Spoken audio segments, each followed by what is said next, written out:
अस्सलाम वालेकुम दोस्तों, पाकिस्तान टीम इंग्लैंड पहुंच चुके हो। पाकिस्तान टीम ने इंग्लैंड में अपनी प्रैक्टिस शुरू कर दी है इंग्लैंड के खिलाफ T20 और ओडीआई सीरीज के लिए। और इंग्लैंड क्रिकेट टीम को इंग्लैंड में ही धूल चटाने के लिए पाकिस्तान टीम तैयार हो चुकी है।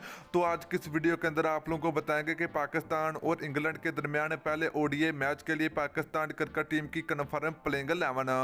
तो दोस्तों, अगर आप लोग पाकिस्तान टीम से मोहब्बत रखते हैं और अगर चाहते हो कि पाकिस्तान टीम इंग्लैंड को T20 और ओडीआई दोनों फॉर्मेट में शिकस्त देने के बाद वतन वापस पहुंचे, तो जल्दी से वीडियो को लाइक करें, उसके बाद चैनल को सब्सक्राइब करें और बेल आइकन जरूर अनेबल करें ताकि आप लोगों को मजीद क्रिकेट की वीडियो मिलती रहेगी।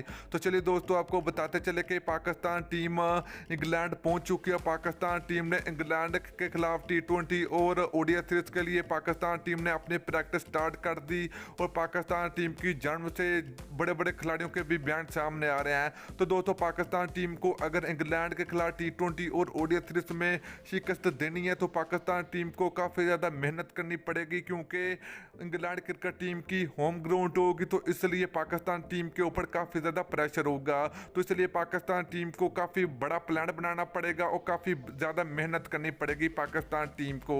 तो दोस्तों, प्लेइंग 11 की बात करें पहले ओडीआई मैच के लिए इंग्लैंड के खिलाफ, तो बात करें पहले नंबर की तो इमामुल हक होंगे ओपनर बैट्समैन। दूसरे नंबर की बात करें तो फखर जमान होंगे। नंबर 3 की बात करें तो कप्तान बाबर आजम होंगे। तो दोस्तों, यहीं पर नंबर 4 की बात करें तो पाकिस्तान टीम के विकेट कीपर मोहम्मद रिजवान होंगे। तो दोस्तों, नंबर 5 की बात करें तो पाकिस्तान टीम के वाइस कैप्टन शादाब खान की वापसी होगी। नंबर 6 की बात करें तो पाकिस्तान टीम के ऑलराउंडर हमाद वसीम होंगे। तो दोस्तों, इसके अलावा अगर बात करें तो पाकिस्तान क्रिकेट टीम के हार्ड हिटर बल्लेबाज जिसने पाकिस्तान PSL 2021 में जबरदस्त परफॉर्मेंस देने के बाद पाकिस्तान टीम में जगह बनाए सेल मकसूद पाकिस्तान टीम का हिस्सा होंगे। तो दोस्तों, फास्ट बॉलर की बात करें तो हसन अली और शहनशाह फरीदी और आथिर रऊफ पाकिस्तान टीम की जन्म से जलवा दिखाएंगे।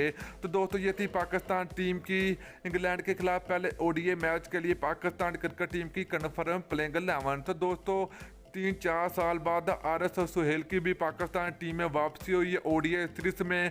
तो इंशाल्लाह तो आसिफ रऊफ एक मरतबा फिर पाकिस्तान टीम की जानब से ज़बरदस्त परफॉर्मेंस देने के बाद पाकिस्तान टीम में जगह पक्की बना लेंगे। तो वीडियो अच्छी लगी तो वीडियो को लाइक और शेयर करें।